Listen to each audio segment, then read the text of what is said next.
By the early years of the 20th century, the Romanov Empire stood at a crossroads.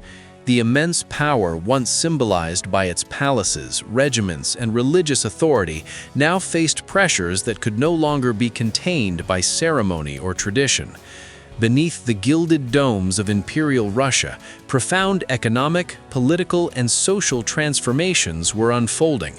Factories multiplied along the outskirts of cities like St. Petersburg and Moscow, drawing thousands of workers from rural villages. The empire that had once been defined by agricultural estates and aristocratic privilege was slowly becoming an industrial society, and with that transformation came tensions that the Romanov system struggled to manage.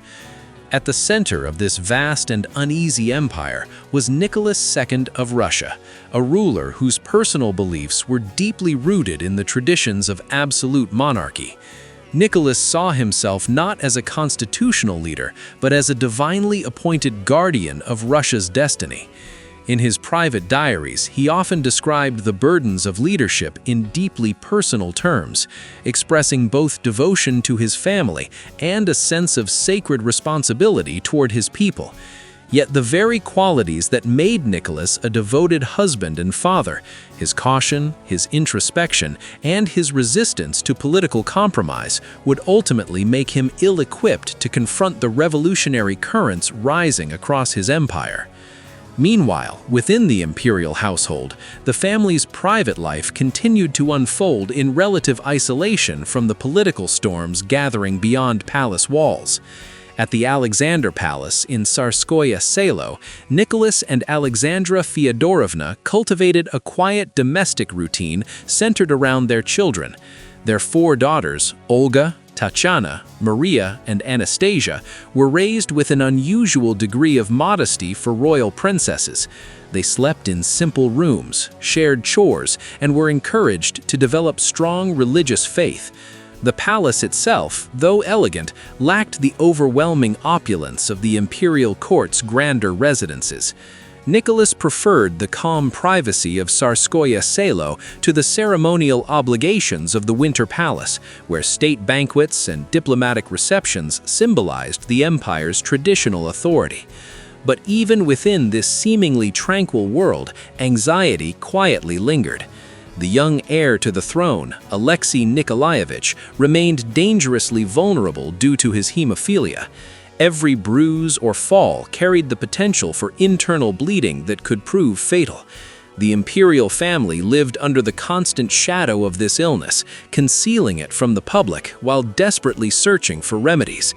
In this atmosphere of fear and secrecy, the influence of the mystic healer Grigory Rasputin grew steadily stronger.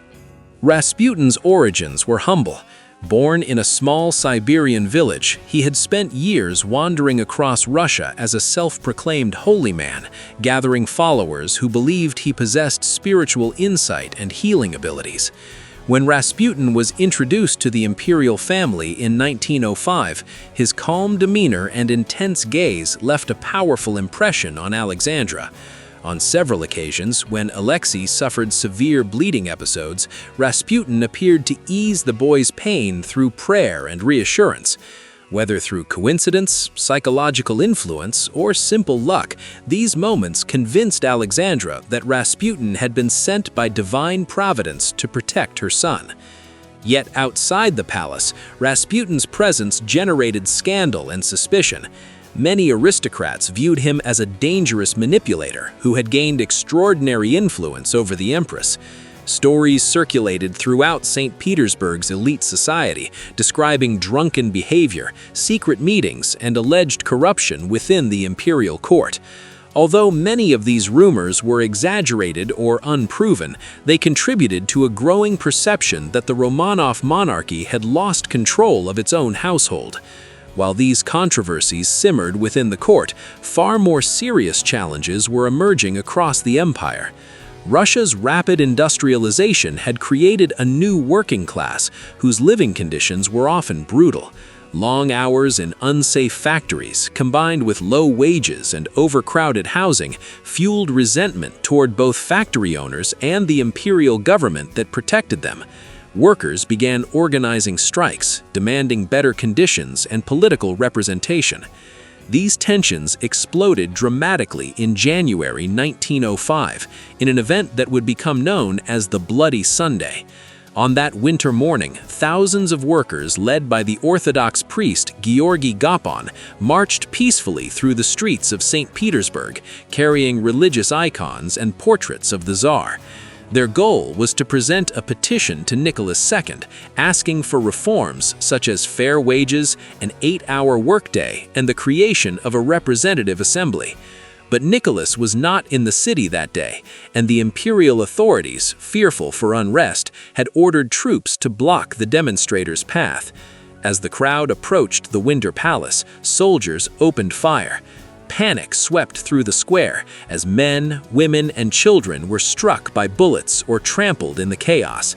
By the end of the day, hundreds had been killed or wounded. The psychological impact of Bloody Sunday was enormous. For generations, many Russians had believed that the Tsar was a benevolent father figure who would protect his people if only he knew their suffering. The massacre shattered that belief. Across the empire, strikes, protests, and uprisings erupted in response. Railways stopped running, factories shut down, and revolutionary groups seized the moment to call for the end of autocratic rule. Facing this unprecedented crisis, Nicholas reluctantly agreed to political concessions. In October 1905, he issued a document known as the October Manifesto, promising civil liberties and the creation of a legislative assembly called the Duma. For a brief moment, it seemed possible that Russia might evolve into a constitutional monarchy similar to those in Western Europe. Yet the promise of reform quickly encountered resistance within the imperial government itself. Nicholas never fully accepted the idea of sharing power, and conservative advisors encouraged him to limit the authority of the Duma whenever possible. Although elections were held and political parties emerged, the Tsar retained the ability to dissolve the assembly and rule by decree. This uneasy compromise satisfied neither reformers nor hardline conservatives, leaving Russia trapped between two incompatible political visions. Meanwhile, the influence of Rasputin continued to grow within the imperial household. As Alexandra's reliance on him deepened, many government officials began to fear that critical decisions were being shaped by an unpredictable outsider. The tension surrounding Rasputin eventually reached a breaking point in 1916, when a group of aristocrats, including Felix Yusupov, plotted to assassinate him. They believed that eliminating Rasputin would restore the monarchy's reputation and stabilize the government. In a freezing December night in St. Petersburg, Rasputin was lured to the Yusupov palace under the pretense of a social gathering. What followed was a chaotic and brutal murder that quickly became legendary. Poisoned wine, gunshots echoing through the corridors, and the mystic's body eventually thrown into the icy waters of the Neva River. Yet rather than saving the Romanov dynasty, Rasputin's death only deepened the sense that the empire was descending into disorder. Beyond the walls of the capital, the situation was deteriorating even further. Russia had entered the First World War in 1914, joining the Allied powers against the Central Powers led by Germany and Austria-Hungary. At first, patriotic enthusiasm swept across the empire, with millions of soldiers mobilizing to defend the nation. But the war soon exposed the weaknesses of Russia's economy and military infrastructure. Supply shortages plagued the army, weapons and ammunition were often insufficient, and transportation networks struggled to deliver food and equipment across the vast front lines. As casualties mounted into the millions, public confidence in the government began to collapse. Factories could not keep pace with wartime demand, and food shortages became increasingly severe in major cities. In 1915, Nicholas made a decision that would further entangle the monarchy with the war's failures. Determined to demonstrate leadership, he took personal command of the Russian army, leaving the capital and relocating to military headquarters near the front. The move was intended to inspire morale, but it had the opposite effect. With Nicholas absent, the day-to-day governance of the empire fell largely to Alexandra and her advisors, many of whom were viewed with suspicion due to their association with Rasputin. Rumors spread rapidly through the political circles of St. Petersburg, suggesting that the government had become paralyzed by incompetence and intrigue. Some even whispered that Alexandra, who had been born a German princess, might secretly sympathize with the enemy during wartime. Although these accusations were unfounded, they fueled an atmosphere of distrust that further weakened the monarchy's legitimacy. By the winter of 1917, the situation in Russia had reached a critical point. Food shortages intensified, factories closed, and thousands of soldiers deserted the front lines. The once mighty empire built by the Romanovs was beginning to fracture under the combined weight of war, economic collapse, and political unrest. Within a matter of weeks, events would unfold that neither Nicholas II nor his advisors could control. The streets of the capital would erupt in protest, soldiers would refuse to obey their officers, and the ancient authority of the Romanov dynasty would crumble with shocking speed. The empire that had stood for 3 centuries was now moving toward its final and irreversible collapse.